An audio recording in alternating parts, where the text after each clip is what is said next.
When you want to learn more about how the architectural glass industry is changing, you head to Glass Performance Days. I'm Ellen Rogers, editor of U.S. Glass Magazine, and today we're digging into some of the major discussion topics of this year's event.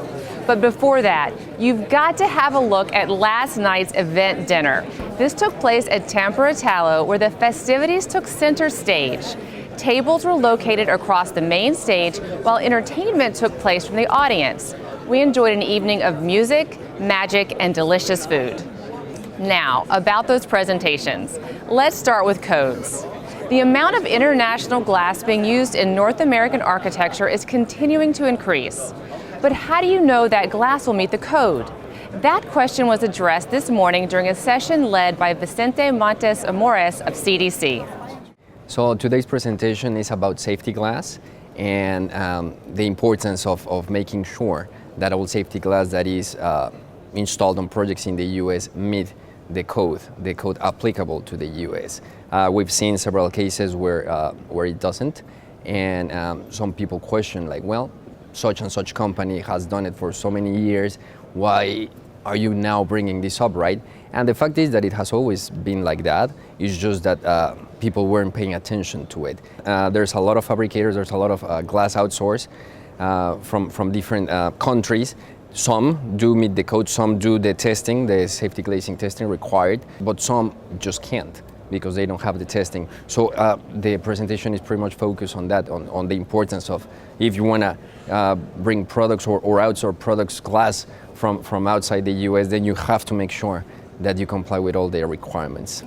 Curved glass is another popular architectural glass trend, and Krista Curva is one company that's definitely making strides in this field. We had the chance to speak with Javier Sanchez Gil about his presentation, which delved into the changes and considerations that this unique product brings. There's an increased awareness about curved glass. I think it's because a lot of organic shapes are taking place, so architects are looking into new shapes, new things to do. And curved glass, it's certainly a way to accomplish those new objectives in architecture. Curved glass has certain limitations that we gotta be very careful with. And while we can meet most of the architectural design challenges that they pose, working together with the architects from the early design stages is very important, and that's one of the things that we're trying to do. In addition to the educational program, GPD also brings an exhibition space, allowing companies the chance to network while sharing news and information. One of those companies is Technoglass. I talked with Mark Knapp, who told me that being here provides opportunities that can help improve collaboration and communication with both customers and suppliers. This is my first GPD. I can see how important for us as an organization to attend this. Because you see the partnership between everybody. It's been really, for me, it's been really gratifying to see the partnership connect and hold hands and want to learn more about each other.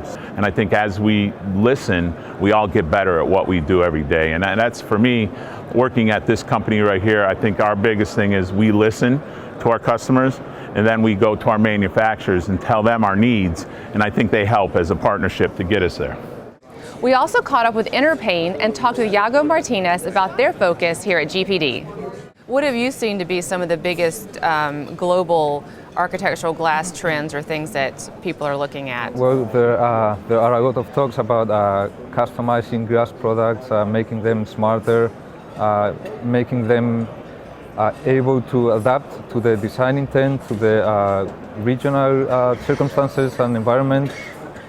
There is a lot of technology being incorporated into the glass. I spoke with some of my colleagues who are incorporating antennas to improve communications in and out the building. So there is a lot of technology. For such an old material, there's definitely a lot of new technologies coming into this industry. After 3 days of learning, it's time for some fun. We're headed to the famous farewell party tonight for food, drinks, and entertainment. It's always an unforgettable experience. And this year, it doubles as a retirement celebration for Jorma Vitkila. So I'm sure that will bring even more surprises. Keep an eye out for our final newscast and a look at this year's festivities.